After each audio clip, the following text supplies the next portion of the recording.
promised the American people that I would build a cutting-edge missile defense shield to protect our homeland from the threat of foreign missile attack. And that's what we're doing. Today, I'm pleased to announce that we have officially selected an architecture for this state-of-the-art system that will deploy next-generation technologies across the land, sea, and space, including space-based sensors and interceptors. And Canada has called us, and they want to be a part of it. So we'll be talking to them. They want to have protection also. So as usual, we help Canada do the best we can. This design for the Golden Dome will integrate with our existing defense capabilities and should be fully operational before the end of my term. So we'll have it done in about 3 years. Once fully constructed, the Golden Dome will be capable of intercepting missiles even if they are launched from other sides of the world and even if they are launched from space. And we will have the best system ever built. As you know, we helped Israel with theirs, and it was very successful, and now we have technology that's even far advanced from that, but including hypersonic missiles, ballistic missiles, and advanced cruise missiles. All of them will be knocked out of the air. We will truly be completing the job that President Reagan started 40 years ago, forever ending the missile threat to the American homeland, and the success rate is very close to 100%, which is incredible when you think of it. You're shooting bullets out of the air. I'm also pleased to report that the One Big Beautiful Bill will include $25 billion for the Golden Dome to help construction get underway. That's the initial sort of a down deposit. And we have probably, you're talking about, General, we're talking about $175 billion total cost of this when it's completed. We're talking with Bruce Gagnon from the Global Network Against Weapons and Nuclear Power in Space. Welcome, Bruce. And can you tell us a little bit about the Global Network? Yeah, the Global Network was created in 1992 to try to educate people around the world, to organize, to build a constituency, really, to try to stop this madness of moving the arms race into the heavens, into space. And so we've been working ever since. In the early years, I traveled all over the United States and around the world, meeting with groups who were interested in this issue, largely because in their countries or in their communities, the U.S. was putting down what are called downlink stations, satellite receiving places that talk to the U.S. warfighting satellites that are orbiting the planet, relaying signals, those kind of things. And so they became the membership of the Global Network in the early days. And then, so that's how we got going. And today we have groups all over the world that are part of the Global Network. And every year before COVID, we would travel to a different place where there were one of these installations, and we would have an international conference and a protest. But COVID really messed that up now. And so now we just do more online work, as everybody does these days. Can you explain what Trump's Golden Dome is? In 1997, the U.S. Space Command published a planning document called Vision for 2020. And in there, they said the U.S. was going to control space, dominate space, and deny other countries access to space. And on the front cover of it, they show a satellite with a beam, a laser beam, hitting targets on the Earth below. And so it's always been about offense. When you talk about denying other countries access to space, that's a preemptive offensive strategy. And so what we see today is the United States is developing various kinds of military technologies to fight warfare from the ground into space, space to space, and then space to the Earth below. So various different kinds of offensive strategies. The idea, and in fact, at the Space Command, they've been wargaming every year for many years. I read about it in Aviation Week and Technology magazine years ago. They sit at a computer and they launch a first strike attack on Russia and China. They call it the red team versus the blue team. And then when Russia and China try to respond, the US in the first strike takes out as much of their nuclear capabilities and military capabilities as possible. And then when Russia and China try to respond, they use the so-called Star Wars system to take that out as well, giving them a quote unquote successful first strike attack. And so that's the real agenda. And the problem, though, is that these things don't work because, as we saw in Israel, after Israel launched attacks on Iran not too long ago, Iran responded.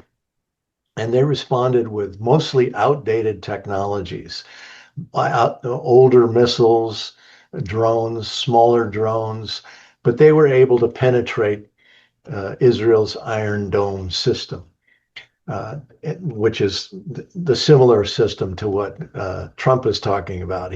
He's calling it Golden Dome, and he wants to cover the entire continent of North America, including Canada. Well, this would be impossible today because Russia and China both have hypersonic missiles, and they can evade any kind of so-called missile defense system that they construct. So hypersonics and massive drone swarms would be able to penetrate this. At the early cost, that Trump is asking this year for $25 billion to get it started. But, you know, they've been funding Star Wars since Ronald Reagan's time. And they've developed many different technologies already. So this is just a way to up the ante now, 25 billion. But the early estimates from the congressional offices that study these kind of things, they're projecting that at the minimum it'll be $550 billion and likely trillions of dollars to create this system. So who benefits? Lockheed Martin, Raytheon, and SpaceX, who's doing most of the launching these days for the U.S. Space Command and the Space Force. Well, today, the U.S. has $37 trillion in debt. And in fact, this bill that just passed the House of Representatives by one vote in recent weeks, it is calling for major cutbacks in Medicare and food stamps and environmental spending because of this debt, right? So they know they have to cut something, but they're still going to give tax cuts for the rich and more money for corporations like this project for the Golden Dome. But this debt is just massive. And the interest on the debt is $1 trillion a year, which is the equivalent of the Pentagon budget, $1 trillion a year right now. So it's just outrageous. And there's no way the country can afford it. That's why the U.S. is trying to bring Canada into the program to help us pay for it. And I can guarantee they're going to be hitting NATO up for money too from the European countries to have them kick in money to help pay for it as well. So that's its Achilles heel. It's always been the Achilles heel of Star Wars is the money. And so if we fight for social progress and say that we don't want Star Wars, we don't need Star Wars, what we need is a livable Earth to live on. We need jobs, we need housing, we need healthcare. If we fight for those things and say the money should come from this Star Wars budget to pay for these things. So just a few days ago, Chinese Foreign Ministry spokeswoman Mao Ning had this to say about Trump's Golden Dome. 所谓的金色穹顶计划旨在构建不受任何约束的全球性、多层次、多领域导弹防御系统。该计划公然提出大幅增加外空作战手段，包括研发、部署轨道拦截系统，具有浓厚的进攻性色彩，违反外空条约倡导的和平利用原则，将加剧外空战场化和军备竞赛风险，动摇国际安全与军控体系。美国奉行本国优先，执迷于谋求自身绝对安全，违反各国安全不受减损的原则，损害全球的战略平衡与稳定。中方对此严重关切。我们敦促美方尽早放弃发展和部署全球反导系统，以实际行动增进大国战略互信，维护全球战略稳定。So what is your response to this? Well, the Chinese and the Russians have been very clear for many, many years. First of all, they've both been going to the United Nations General Assembly for more than 30 years, each year introducing a resolution calling for a ban on all weapons in space. Close the door to the barn before the horse gets out, right? There's a vote taken at the General Assembly. It's a non-binding vote, resolution in favor of such a treaty, and it passes overwhelmingly. And the United States and Israel vote against it. It is then sent to the Permanent Conference on Disarmament in Geneva for negotiations as a treaty. And there the US and Israel block it again. So this is what they do. That China and Russia have been saying, look, we'd love to get rid of our nuclear weapons, but we know that you're developing this Star Wars system, this Golden Dome, as Trump is calling it, in order to do a first strike attack on us. So we can't afford to get rid of our retaliatory capability. That's why they're building these hypersonic missiles, something that can penetrate any so-called shield that the US builds. So this is where we are today. And it also violates the Outer Space Treaty of 1967, which said there can be no permanently stationed orbiting battle stations, things like that, especially powered by nuclear power. They've learned in Pentagon documents, they've said it many times, that the only way you can generate the kind of thrust from for a laser firing from space to the Earth below or through space to knock out somebody's satellite is with nuclear reactors. So the nuclear industry is very interested in moving into space technology. So the Outer Space Treaty bans these kind of things.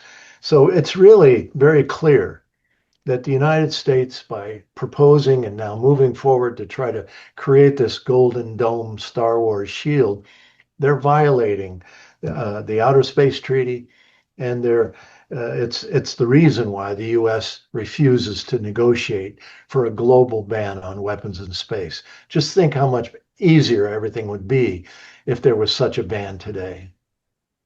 Okay, so what about the new U.S. Space Force? Tell us a little bit about that.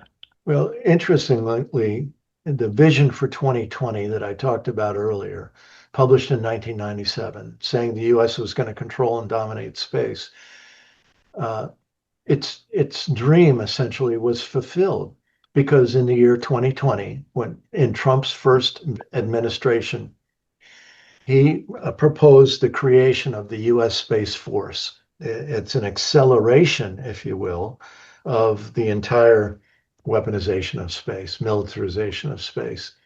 And so when it went to the House of Representatives, the Congress, for approval, the Democrats controlled the House in the early time of Trump's first administration.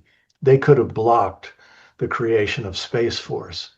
The only thing the Democrats asked for, though, was to call it the Space Corps rather than the Space Force, sounding maybe a little, less aggressive. And that was all they asked for. But then when they didn't get that, they voted for it. And so what we see today is that both parties are totally complicit in the development of this militarization and weaponization of space. They both are funding it. They vote to fund it. They vote to deploy these systems whenever they get anywhere near being, quote unquote, ready to go.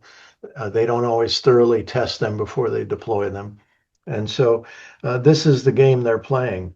The Democrats today, when Trump is in office now, and he says, "Oh, I want this golden dome," the Democrats complain about it. But when it comes time to spend the money, because we got to remember that they get their campaign donations from the military industrial complex, just like Israel through AIPAC controls the Congress when it comes to supporting Israel. It's the same way with the military industrial complex. They fund the Congress and they control it and they get what they want. So that's the game they're playing today. And so the Space Force is now very aggressively talking about we must make sure that Russia and China cannot challenge us in space. And what that means is we're getting ready to go to war with them. The 2003 documentary we made together, Arsenal of Hypocrisy, showed a clip of Edgar Mitchell at a protest at Kennedy Space Center that you helped organize or did organize in 1989. Can you tell us a little bit about that? In 1989, I was working for the Florida Coalition for Peace and Justice, and we organized a protest at the Kennedy Space Center about the militarization and weaponization of space. And Apollo astronaut Edgar Mitchell, an early moonwalker, came and spoke. And he said, if we ever have a war in space, it will be the one and only, because so much space debris, space junk will be created orbiting the Earth at 15,000 miles an hour, that it will essentially create a minefield around the Earth, or as he called it, a piranha-laced river, and that we wouldn't be able to get a rocket through that minefield. We'll be entombed to the Earth below. If we have a war in space in the vicinity of the Earth, it will be the one and only. There will never be a second war in space. And let me tell you why. It only takes a simple calculation to determine this, and all aerospace engineers know what it is. It's been studied many times. You do not need but a few million pounds of matter in space, broken up into tiny pellets, 1 gram size, to make the near regions of space totally uninhabitable from the debris. Space is the most environmentally sensitive area we have around Earth. On the oceans, a beer can sink to the bottom, be covered over with silt, and in a few generations will return to the Earth. It'll disintegrate. A piece of space junk, if it's in an orbit that doesn't intersect the atmosphere, will stay there forever. There is no way to clean it up. We explode a few pieces of equipment up there. 8 million pounds, that is the size of one Saturn Apollo launch vehicle, what I went to the moon on. You break up 8 million pounds into 1 gram mass and let it distribute throughout the first 1,000 kilometers of space. And no spacecraft can survive in space more than a few days. Future generations will be precluded from using space at all. And being able to get out to deep space, it will be like swimming through a piranha-filled river or running through a hail of bullets to get into outer space. It doesn't seem sensible to me that in the first 100 years of using that environment, presumably for our betterment, we take decisions and commit acts that preclude all future generations from a proper use of that environment. So this is an environmental issue as well. Actually, every time they launch a rocket now, the exhaust goes up into the atmosphere and is punching a greater hole in the ozone layer. And so the whole space program has become a detriment to the continuation of life on Earth. So it's really important that we listen to the wisdom and the words of a guy like Edgar Mitchell. Over the years, you talked about mining the sky. So what's that about? For a long time now, the space industry has been talking about we need to be able to go out and mine the moon for helium-3 and water, mine Mars for magnesium and cobalt and uranium. They say we're looking for the origins of life on Mars today, but those little rovers driving around, powered by nuclear devices, by the way, are actually doing soil identification, sampling, mapping of the surface of Mars. That's why Elon Musk wants to go there.